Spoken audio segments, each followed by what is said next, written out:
In the beginning was the soup, organic soup, a dance of carbon and hydrogen. Then came the trees, and out of the trees, fire. A species of clever apes had learned to tame sparks and summon flames. They lit a fire under the organic soup, and things began to bubble. Sunlight kissing leaves gave birth to trees. Trees kissing firelight gave birth to fields of ash. 1,000-year-old forests were felled for heat and light. And across the known world, bands of humans sat by fires, celebrating another day of sweet survival.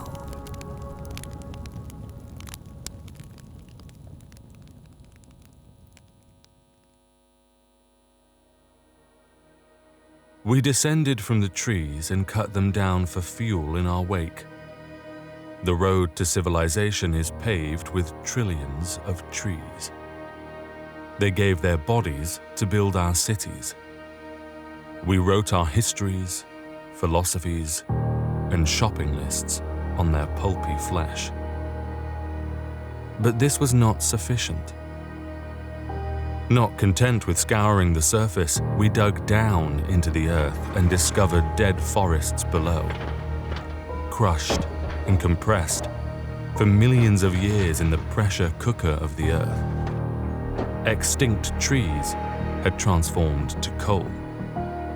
Dead plant matter turned to stone, burned for fuel in smoky clouds over crowded tenements.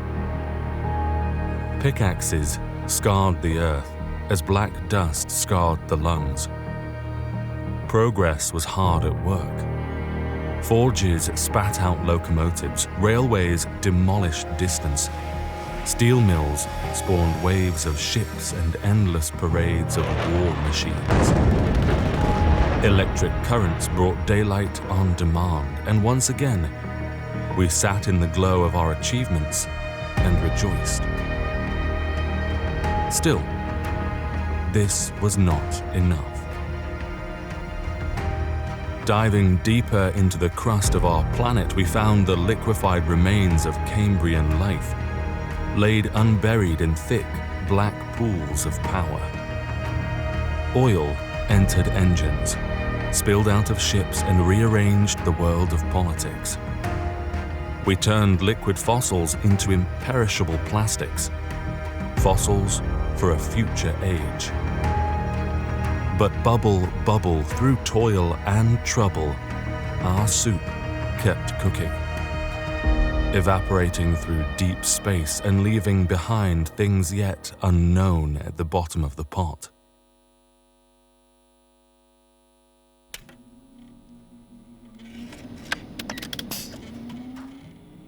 Lo and behold, something weird this way comes. For 4 billion years, carbon has danced for our existence. Trees, bats, whales, humans, we all came from carbon. We live and die in carbon, faithful to the laws of organic biochemistry, where carbon rules supreme. Then suddenly, enter silicon. Our busy hands stirred the pot toward something new and unprecedented. After eons of carbon, we stand at the threshold of silicon life. AI, cyborgs, bionic minds, digital entities. After 4 billion years of carbon conquest, is life about to explode into the vastness of the inorganic? But what is life? Is it intelligence? The ability to solve problems, secure food, find mates, or play chess? Or is it consciousness, to feel pain and pleasure, love and hate, the ability to rejoice in victory and agonize in defeat? These two go hand in hand, whether human, whale or bat. We solve many of our problems by having feelings. Feelings.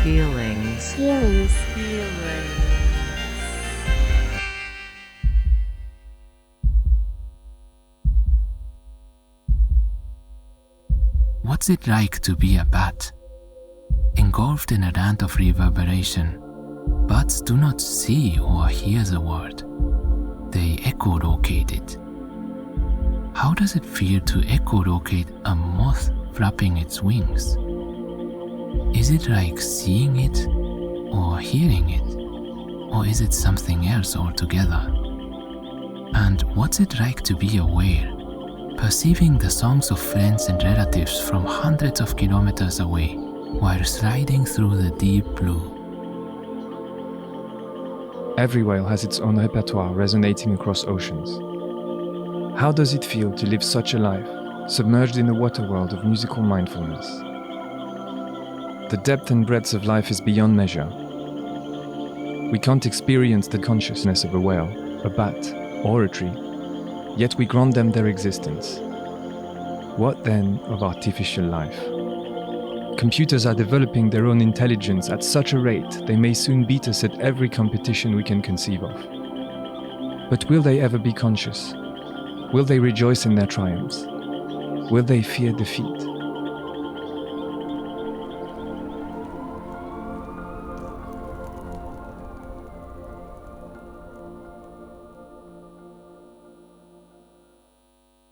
Just as airplanes fly faster than birds without ever developing feathers, So computers might solve problems better than humans without ever developing feelings. AI could excel at every task and yet experience no joy and appreciate no beauty. Are we heading towards a dead universe, brimming with intelligence? But lacking any flicker of life? Or perhaps computers could become conscious. Who says consciousness is confined to carbon? What's so special about 6 protons holding hands that 14 protons cannot best? Indeed, computers might explore new regions of consciousness, not just new oceans, but entire galaxies of feelings that neither bat, nor whale, nor human has ever experienced. And what would that mean for us and our little bowl of soup in space? Will it be nobler? Will it end the heartache of outrageous fortune that carbon flesh is heir to? Will it dream like carbon flesh? Aye, there's the rub. For what dreams may come when life has shuffled off this carbon coil? The dread of something after carbon's death. The undiscovered land of silicon, whose soil no traveller has yet traversed. Do we dare open the door to the inorganic revolution? For what reward, and at what cost? Answer fast, for the soup is boiling quicker still. There is little time left for your carbon bodies to stir the pot.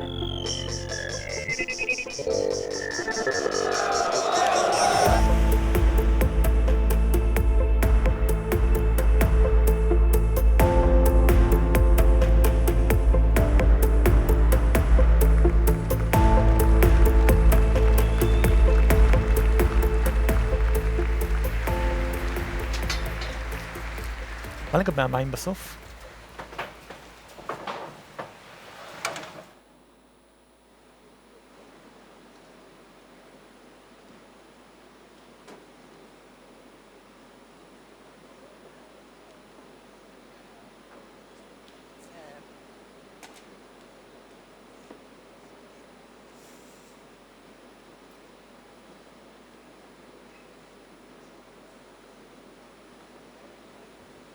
I think you can choose your seat and I'll present you.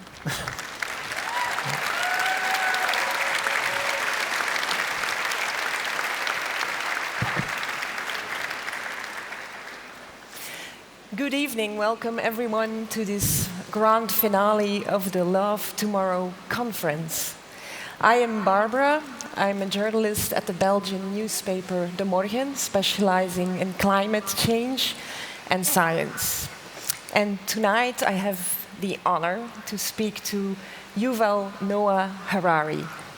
He teaches at the Hebrew University in Jerusalem, specializing in world history. And his worldwide bestsellers have sold 40 million copies in 65 languages. Sapiens, a brief history of humankind, looked at our past. Homo Deus, a brief history of tomorrow, considered far future scenarios. And 21 lessons for the 20th century focuses on the big questions of the present moment. Harari has been called a superstar, a rock star philosopher, it's true, and the most influential thinker of our age, because he touches so many people in the way he shows us who and what we actually are, where we come from, and where we might be going to. So now I bring you Yuval Harari. Thank you. Hi. Hi, Yuval. Hey. Professor Harari, what do you Yuval prefer? is fine. How are you? I'm fine, thanks. It's great to meet you here on this huge stage, on this special festival, so welcome. I think many people, and myself included, are very interested to know your thoughts and maybe feelings, impressions, with regards to what we just saw, this amazing AI-generated summary of your work. Yeah, you know, in one way we are undermining the ability of carbon life to support itself, and at the same time creating the conditions for a completely new kind of life, maybe, which is not based on carbon, the first inorganic life forms after 4 billion years of evolution. And this is on the one hand, you know, thrilling, and on the other hand, terrifying. Mm-hmm. We don't know what's coming. And also, you know, we just had this common experience of breathing. Yeah. And breathing is the most basic rhythm of life. You know, people think about their identity, and they think in terms of thousands of years. Mm-hmm.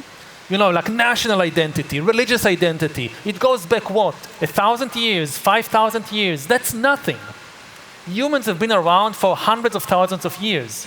But if you go much deeper, breath has been around for hundreds of millions of years. Okay. It's the most, you think in terms of, you know, identity is built on rituals.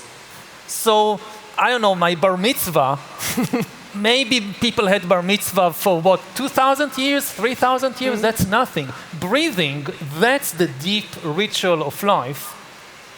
You know, taking something, getting something from the world, giving something back to the world. This is the basic ritual of all life, and AI doesn't breathe.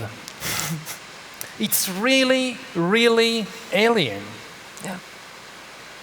So, you know, what do you think about that? It's amazing. I haven't thought about it that way. So thank you very much for opening our minds again. It's very. Is it scary or is it wonderful? It's both. It's both, as the clip was.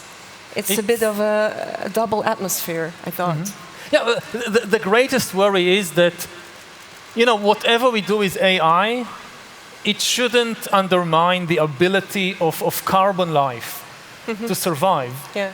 And I think that as we face this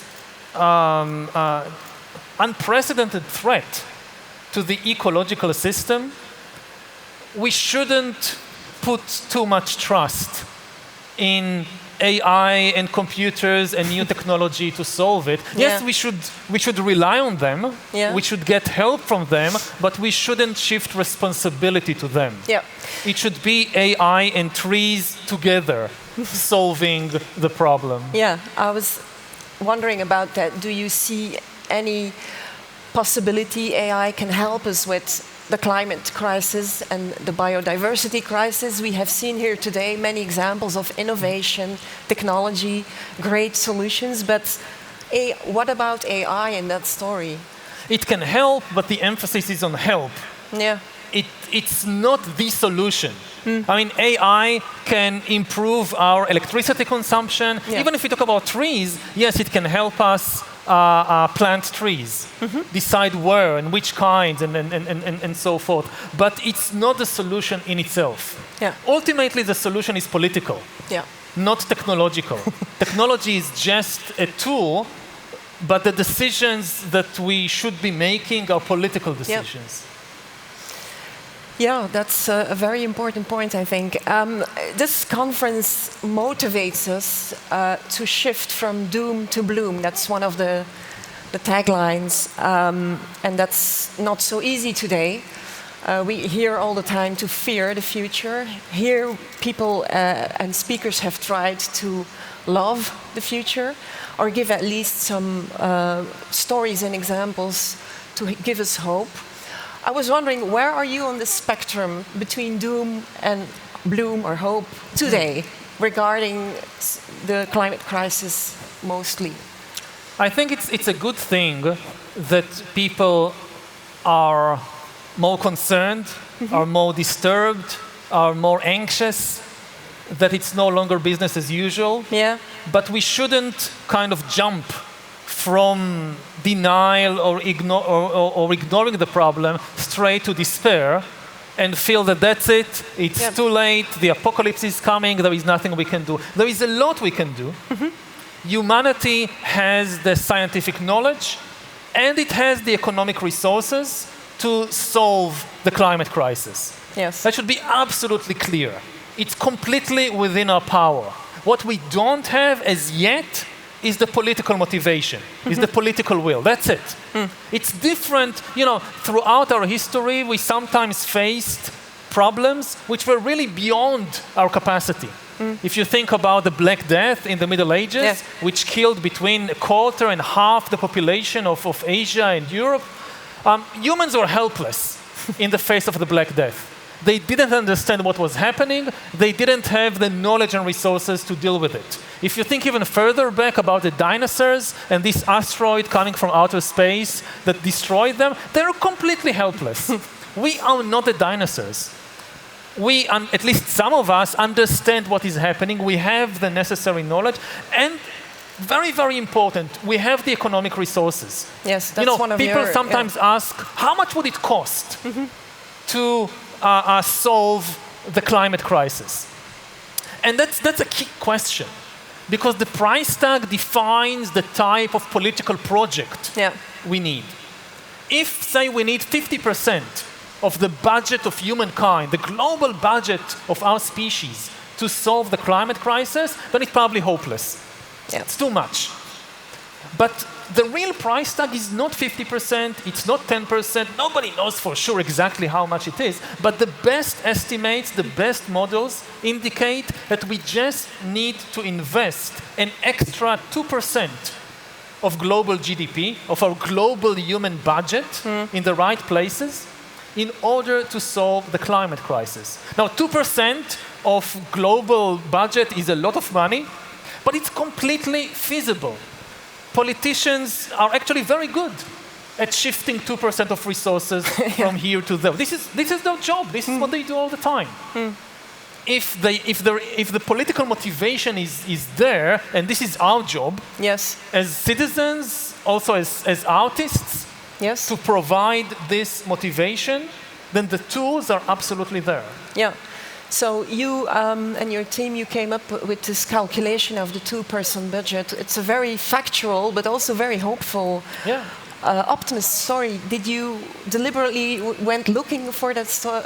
Yeah, I mean, and this was the question. I mean, okay, we understand we need to do something. Yeah, but so the next question that a lot of people ask is, how much would it cost? What kind of, how big a check do we need to write? And again, of course, it's much more complicated than that, but it's a good way of kind of defining the type of politics we need. Yeah. And the good news is that it's completely feasible. It's not a guarantee that it will actually happen. We should never underestimate human stupidity. It's, with all the talk about artificial intelligence, the really big problem we are facing is natural stupidity. Yeah. And throughout history, people often did some terrible, terrible decisions. So I hope there is no guarantee that we'll make the right decisions in time, but it's possible, and there is room not just for hope, but for action, for taking responsibility. Yeah, so with that story, the 2% story, people could react or talk to politicians, and really, it's really, you gave us a story that works, or is that your hope at least? Yeah, I mean, again, the idea is to make it concrete. Yeah, that's what often do a we problem. need? I mean, the goal has been defined by scientists in terms of one number. Yeah. We need to prevent the average temperature rising more than 1.5 Celsius above pre-industrial levels. So everybody now knows 1.5 Celsius. Yeah, but and we also need to define the means to do it in a clear way. So, you know, you can debate the science, the models, the math, so maybe it's not 2%, maybe 2.5%, 3%, but the key thing is that it's a relatively small part of the human budget. We just need to get our priorities right. Yes. Another storyline in the climate crisis is that we as citizens need to do a lot of things. We have to change our behavior, the way we eat, sleep, work. That was also subject today. And this storyline, we all know it, we all hear it. What are your thoughts on that? Should we do different things in our daily lives? Should we change our behavior? How? Or what would your reaction be to that really well-known storyline? I would advise people, yes, try to see how you can change your behavior or your life, but the emphasis is on your life, not other people's life. One of the problems with this line of thinking is that it becomes a kind of shame game. Yeah. That instead of focusing on what I can do, we start looking at what are you doing? Hey, you're doing this. Yes. This is not good. And then you say to me, but you're doing that. That's not good. And then we start trying to shame each other. Yes. And this is bad because, you know, the shame will not lead us in the right direction. But even worse, it's distracting us from the main thing. This is above all a political issue. The focus should be not on the choices, good or bad, of individual citizens. It should be on government policy. It should be on the decisions of the big corporations. You know, part of the strategy of the people who don't want to make the big changes, after they failed with the attempt to just deny the problem, now one of the strategies is the shame game.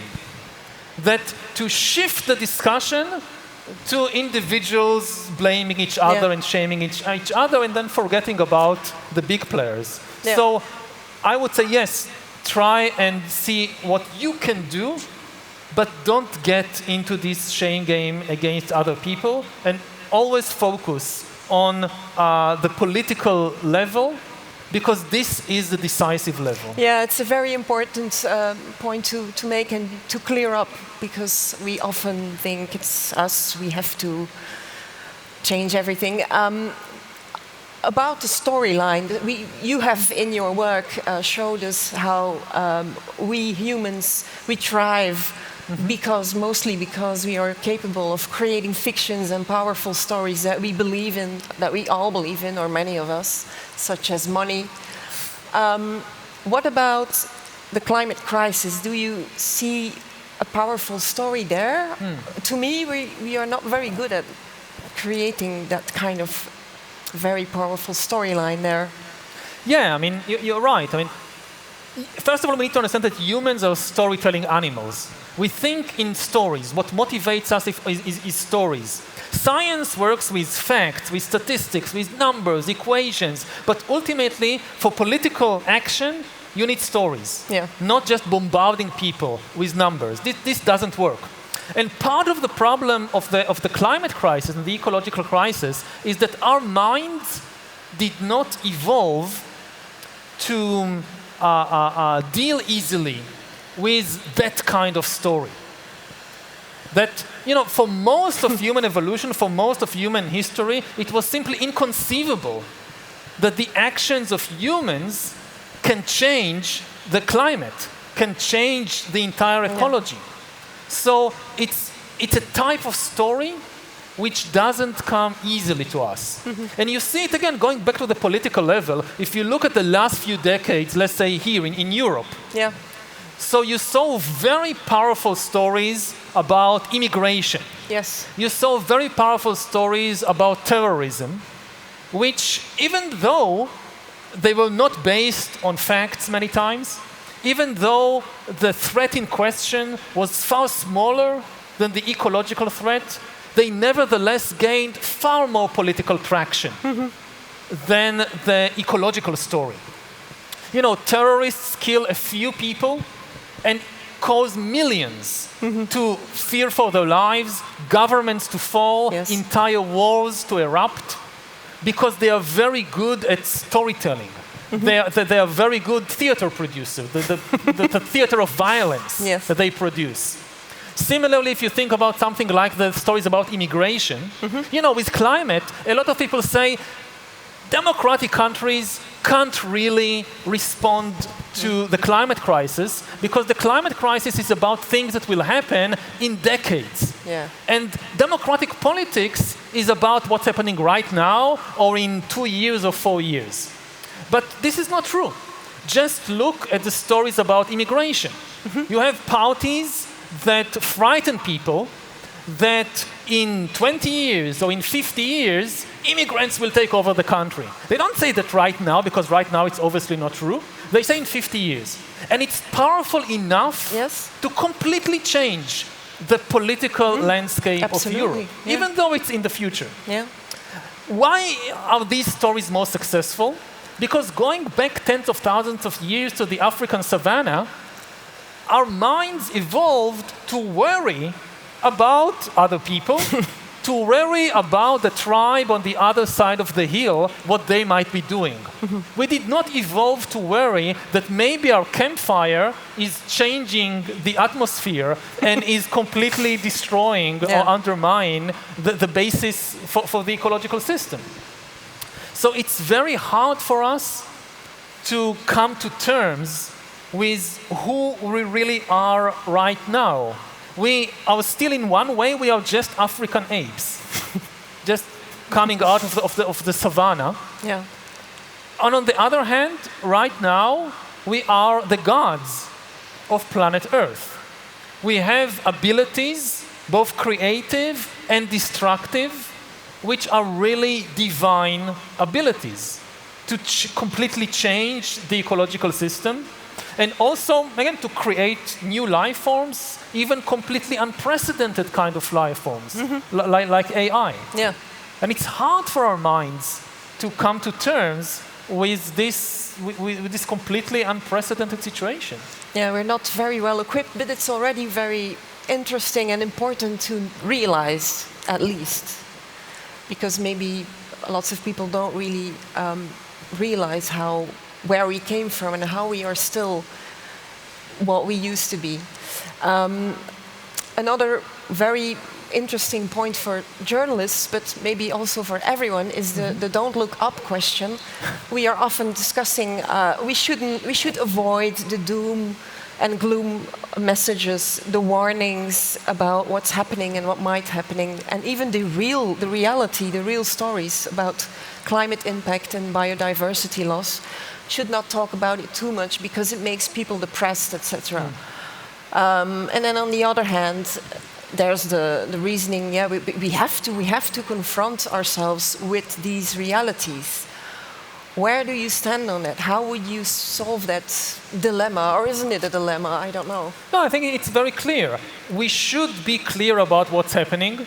If we talk about the heat wave, we should talk clearly about the causes for the heat wave and the predictions for where we are coming. But it should not be just a doom and gloom story. Okay. Again, the end of the world, there is nothing we can do. Always at the same time, we need to remind ourselves, this is within our power. We can solve it. We just need to make the right political decisions. Yes. So these two should always go together. Yes. And there's depression or gloominess or pessimism and there's optimism, but there's also, and I just, because I have the impression that you talk about the politics, there's also anger. I was wondering, is that an important emotion when you look back at history to drive us to make big changes? Or sometimes anger can be helpful. Often it's not helpful. In this Often case, it's for instance. destructive. I think, it's a big project. We need allies. Yeah.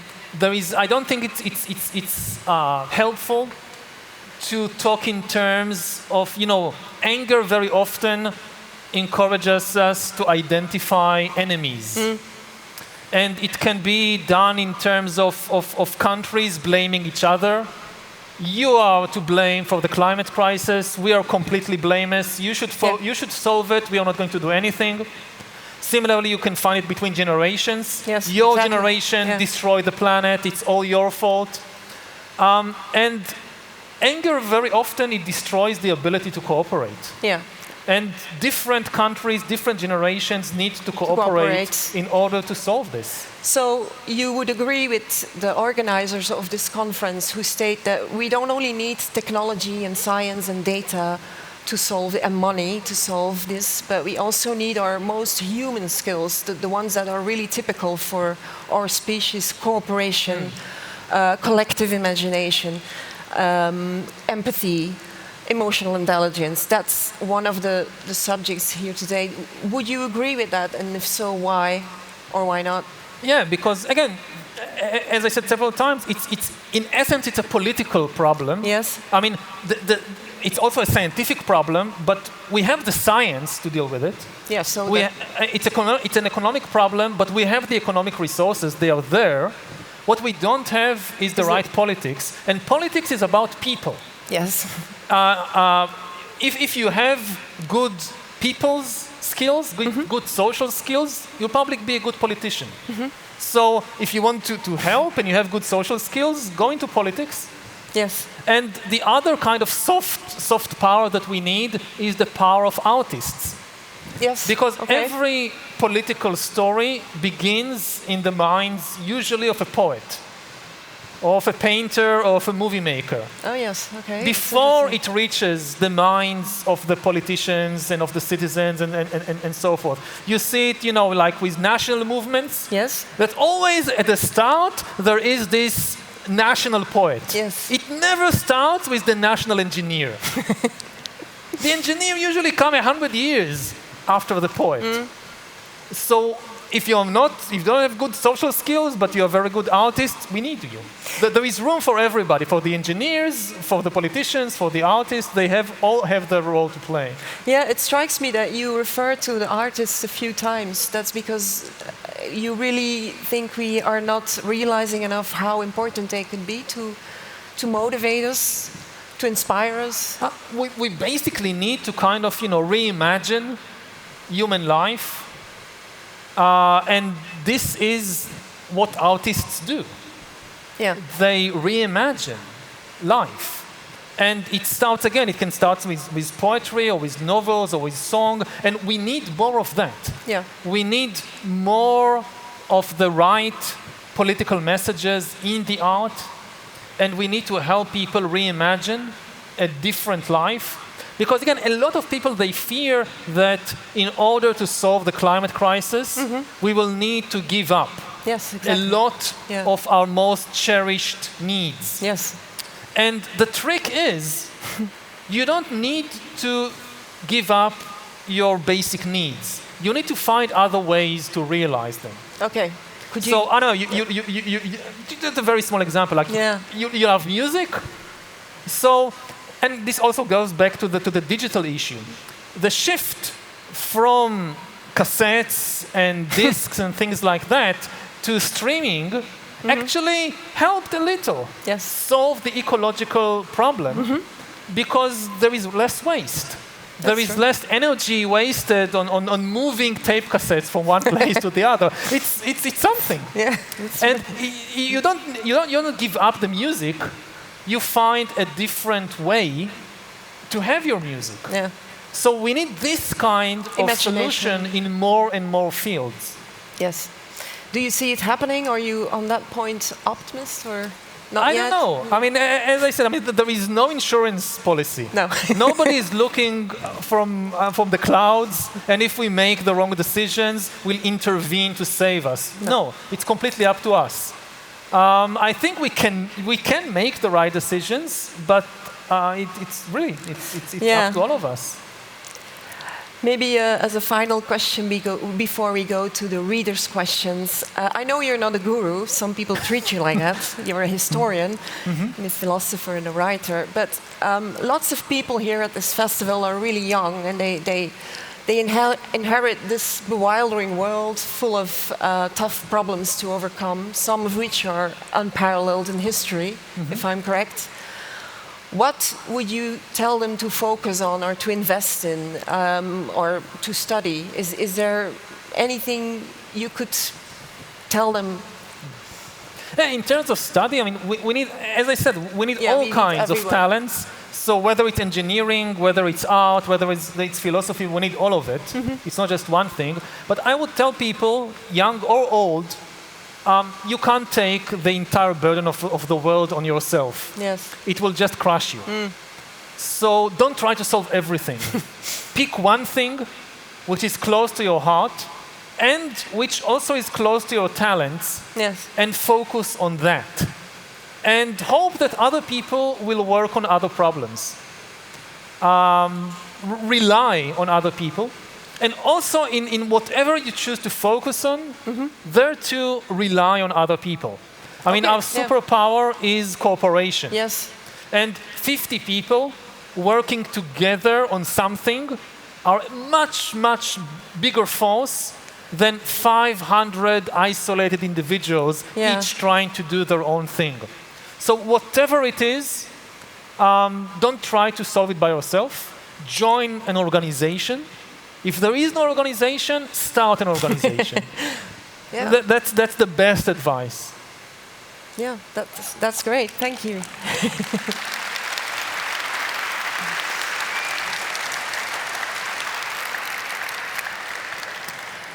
So, if it's okay for you, we will now switch to questions that have been sent in by readers from my newspaper. We had many, we selected a few. The first one is by Nathalie Hageman, and her question is, the world is going through many disruptions, some of which reflect stories you shared about the future. What about today's world do you find encouraging and promising for the future? You know, if you, for a moment, don't think about the ecological crisis. In many ways, the lives of humans are better than in any previous time. And this is not just because of technological inventions and things like that. You also see some ethical and political improvement. I think the best example is of the last century is the amazing achievement of the feminist revolution, which have completely changed. There is still much to do, but it's completely changed human society. And the most hopeful thing about it is that it was done peacefully. You know, you have a lot of people, a lot of revolutionaries in history that say that if you want to make a big change, you must use violence. No big change comes without wars, revolutions, guillotines, concentration camps, things like that. As the saying goes, if you want to make an omelette, you must break some eggs. And the feminist movement proved that this is not true.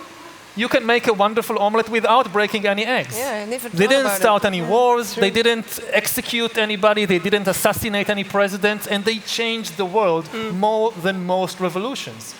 So this, as a historian, I find as very hopeful. Yeah.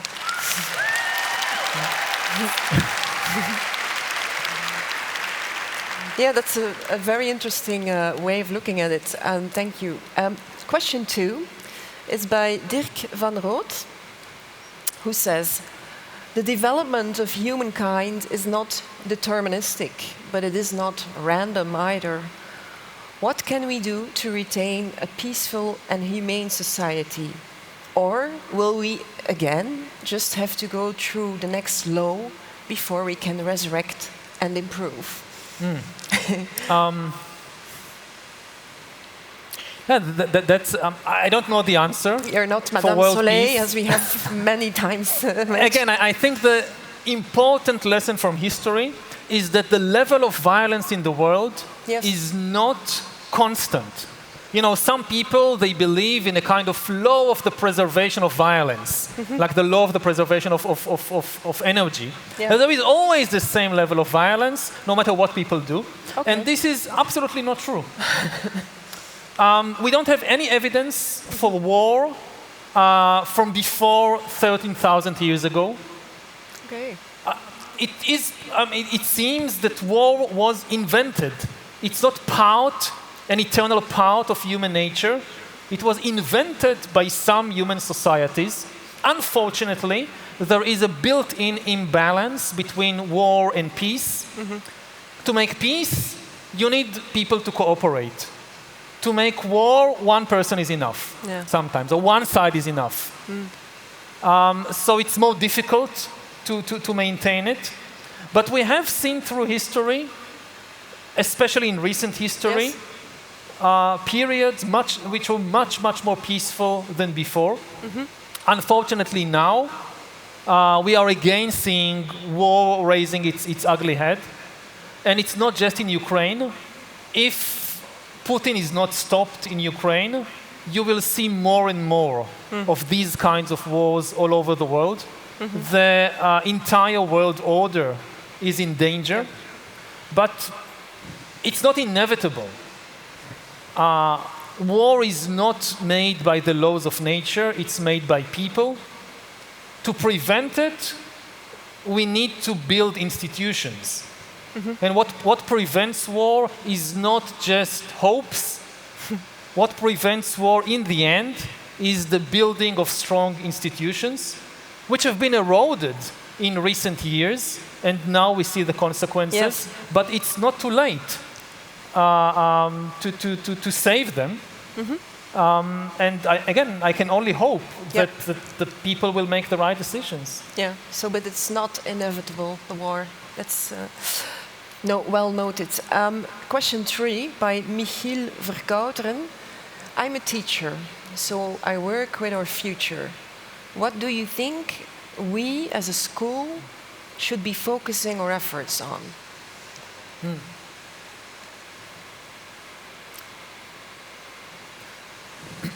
You know, for the first time in history, we have no idea how the world would look like in 20 or 30 years. We have no idea how the job market would look like. So focusing on a specific skill is, I think, is the wrong strategy. We just don't know. I think the best bet is to focus on emotional intelligence and mental flexibility. The one thing we know for sure about the future is that it will keep changing at an accelerating pace. People will need to keep learning throughout their lives.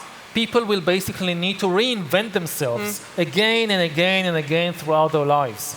You know, the traditional view of life, of human life, was that you first have a period of learning, and which is when you learn your basic skills or whatever, and then a period of working. But this is now completely obsolete. You will have to learn things even down to the sensory level.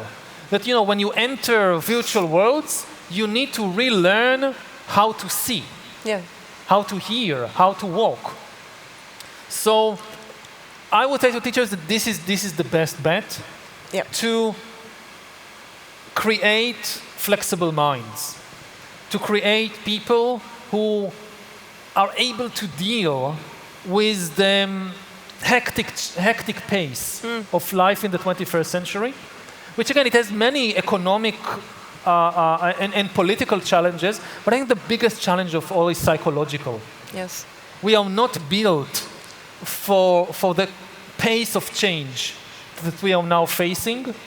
So I hope that the educational system can help us build more flexible and resilient minds that are able to cope with it.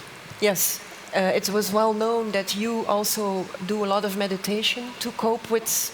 Is it to cope with all the information and all? Partly, yeah. I mean, that again, an example? I wouldn't kind of recommend one thing as the solution. Yeah, different things works for different Yeah. people. And I meditate. I go for like long 1 month or 2 months meditation every year.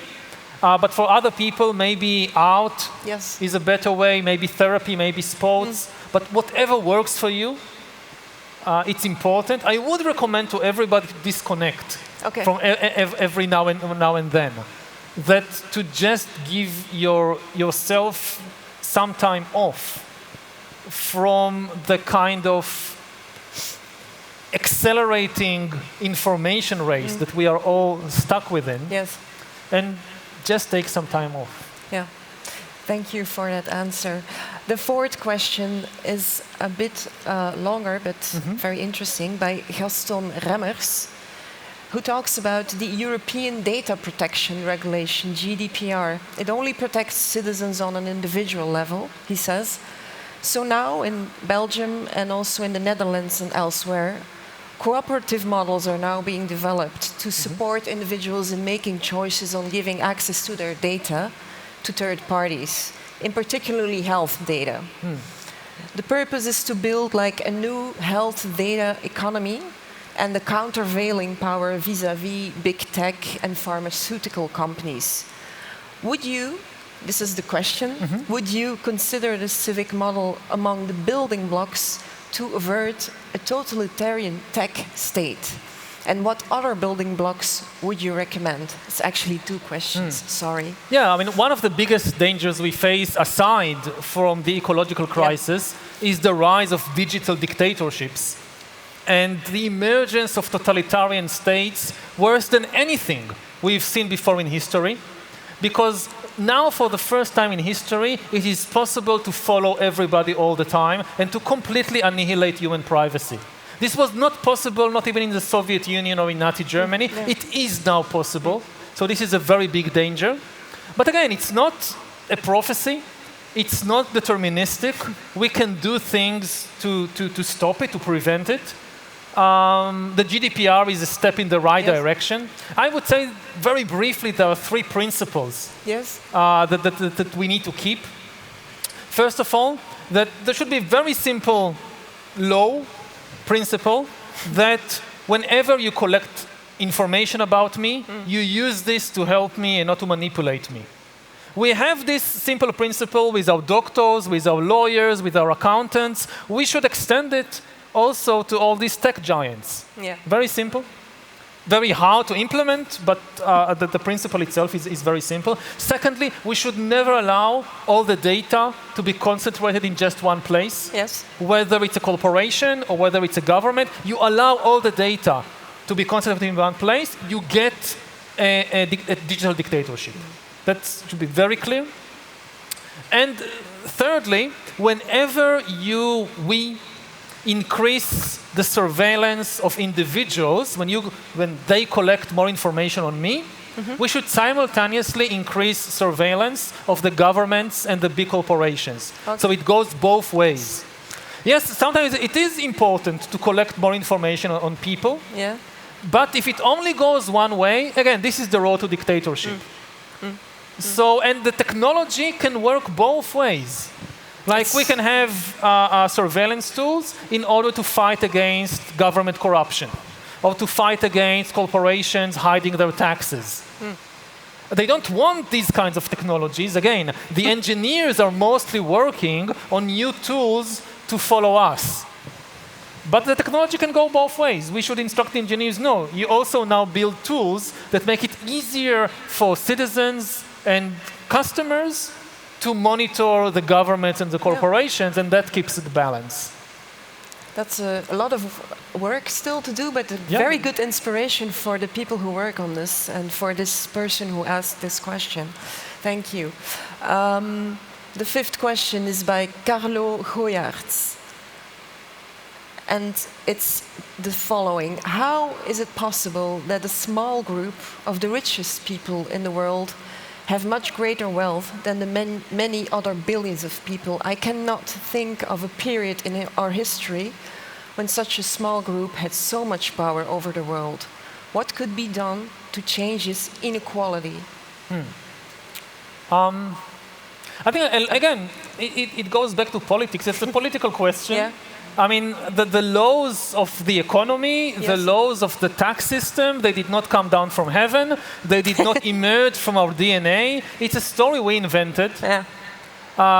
We talk about all the money. Money, the only place it exists is in the stories we believe. It's the greatest storytellers in the world. They are not the people who win the Nobel Prize in literature. It's the people who win the Nobel Prize in economics. Oh, they tell the really powerful and imaginative stories, and really the only stories that almost everybody believes. Not everybody believes in God or national mythologies or whatever, but everybody believes in money. Yes.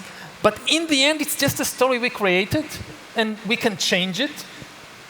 The other point I would like to emphasize is not to exaggerate the power of these people. Okay. They are very good at accumulating money. This is what they know how to do. But they are not necessarily very good in many other things. Yes. So our world is so complicated. Part of what makes it possible to earn so much money is to have a tunnel vision. That you just focus on that and you don't care about anything else. Yeah. If you give these people the task of solving the climate crisis, they don't know how to do it. They mostly know how to make money. So yes, we need, on the one hand, not to exaggerate their power, because again, then we feel helpless. Yes. And on the other hand, the way to deal with it is through the political action. Yes. That's well noted. I have a last reader's question. It's by Cesar Boosten.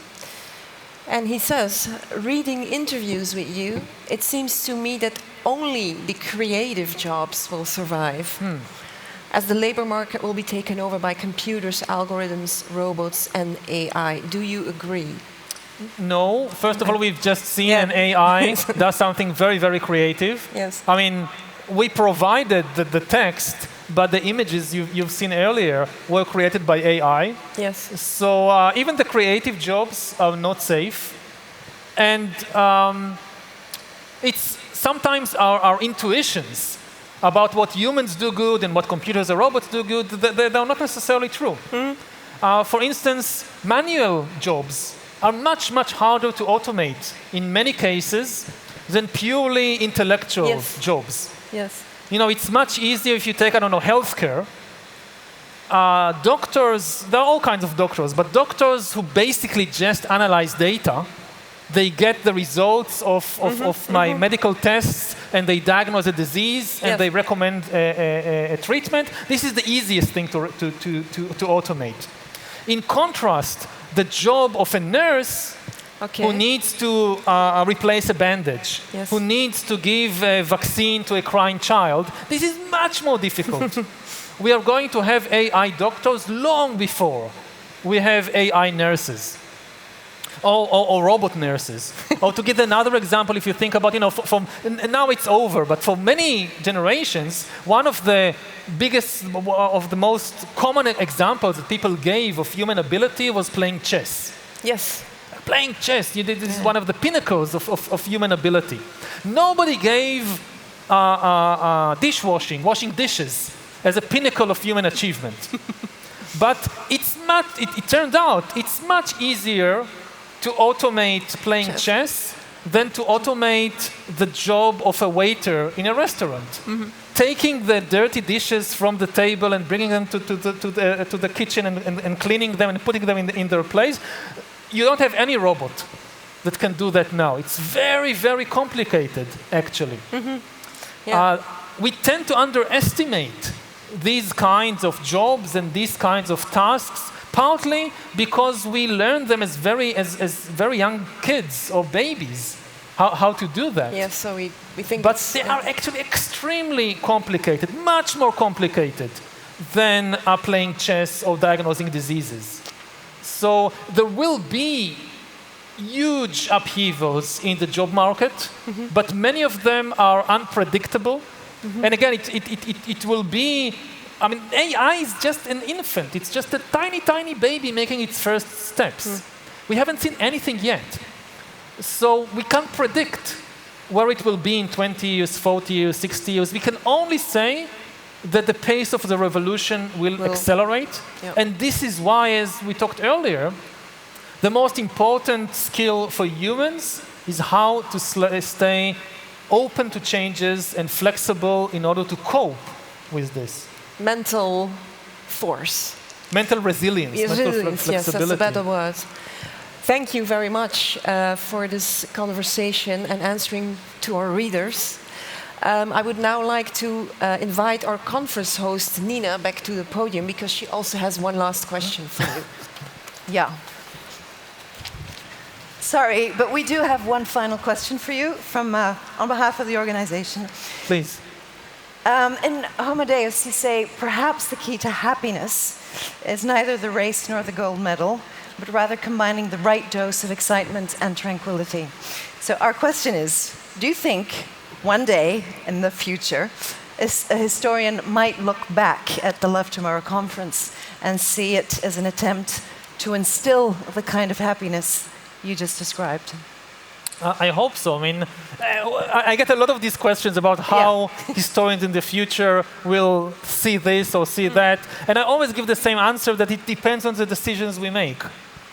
That the most important thing to realize about all these things, none of that is deterministic. History is not deterministic. The same technology, the same society can go in very different directions. So people have agency. The point about studying history is not to predict the future. It's absolutely impossible to predict the future. The point about studying history is to liberate ourselves from the past. The past often still controls us by limiting our options. All kinds of stories that were invented by people hundreds of years ago, thousands of years ago, still control our mind about how to live, about what we can do, about who we can love. And studying history is really about understanding, oh, this story, this limitation, it's just something that people invented 2,000 years ago. It's not part of the laws of nature. It doesn't have to be like that. We don't have to change it. Maybe it's good. Maybe we would like to keep it. But if it's harmful, if it's destroying the planet, if it's causing injustice in society, we can change that. That's the most important, I think, lesson of history, that the world is now as it is, not because these are the laws of nature, but because people made this world. And people can change it. We can change it. That's kind of the intention with this conference. So I take that as a vote of confidence on your behalf. May I? Yeah, thank you. absolutely. Thank you very much. Thank you. Thank you. On behalf of everyone, the first edition of the Love Tomorrow conference, thank you very much for being here. Thank you, Barbara. You're amazing.